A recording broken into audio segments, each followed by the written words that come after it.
امام ابو حنیفہ کو 17 حدیثیں آتی تھی، وہ قلیل و روایت تھے، انہوں نے پورا علم فقہ قیاس سے اور رائے سے مرتب کیا، ان کو یہ کہہ کے رد کر دیا گیا معاذ اللہ کہ ان کی فقہ حدیث پر نہیں رائے پر قیاس پر قائم ہے، اور صدیوں سے ان کے اس بڑے احسان کو جو پوری امت مسلمہ پر ہے نگاہوں سے اوجھل کر دیا گیا اس طعنہ زنی کی وجہ سے۔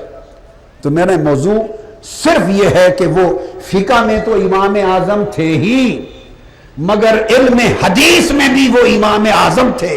اس خیال کو کلیہ تنظیم سے نکال دیں کہ امام اعظم ابو حنیفہ نے اتنے مشائخ اور اساتذہ سے پڑھا تو شاید ان سے فقہ پڑھتے ہوں گے، بھئی فقہ کے تو بانی امام اعظم ابو حنیفہ ہے۔ حضرت سیدنا امام مالک رحمت اللہ تعالی علیہ شرح زرقانی میں ہے، امام زرقانی بیان کرتے ہیں کل شیوخ اور اساتذہ جن سے انہوں نے حدیث لی، اب سب نے جو لی حدیث لی ذہن میں رکھ لیں، وہ 900 کی تعداد ہے۔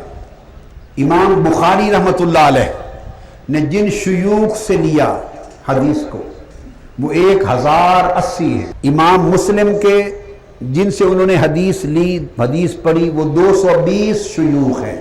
امام اعظم نے کتنے شیوخ سے حدیث لی یاد رکھ لیں، فقہ تو نہیں تھی، جو لی حدیث لی۔ امام اعظم کے شیوخ کی تعداد 4000 ہے۔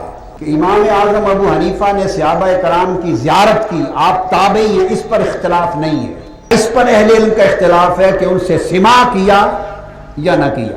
امام اعظم رضی اللہ تعالی عنہ نے صحابہ کرام سے براہ راست سماع کیا۔ امام جلال الدین سیوطی اور امام ابن حجر مکی تک جو محدثین ہیں انہوں نے کتب میں 7 حدیثیں درج کی جو امام اعظم ابو حنیفہ نے براہ راست صحابہ سے سنی۔ امام اعظم ابو حنیفہ اور حضور صلی اللہ علیہ وسلم کے درمیان صرف ایک واسطہ رہ گیا، امام بخاری نے، جو سب سے اعلیٰ سند ہے امام بخاری کی، اعلی سند، سب سے چھوٹی سند جو صحیح بخاری میں امام بخاری حضور علیہ الصلوۃ والسلام سے روایت کرتے ہیں وہ 3 واسطوں سے ہے، اور امام مسلم کے پاس 4 واسطوں سے کم واسطے کی کوئی حدیث نہیں ہے۔ امام بخاری نے خلاصیات کا نام دیا ہے۔ کیا نام دیا؟ خلاصیات، خلاصہ سے یعنی 3 واسطوں والی سند۔ ایسی حدیثیں امام بخاری کے ہاں صحیح بخاری میں کل 22 ہے۔ امام اعظم ابو حنیفہ کی احادیث ایک واسطے کے ساتھ جو ائمہ حدیث میں سے کسی کے پاس ایک بھی نہیں۔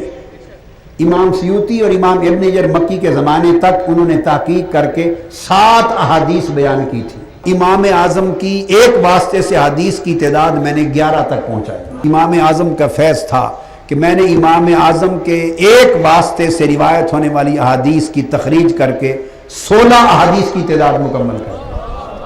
امام بخاری کی ثلاثیات کتنی ہیں؟ 22 ہیں۔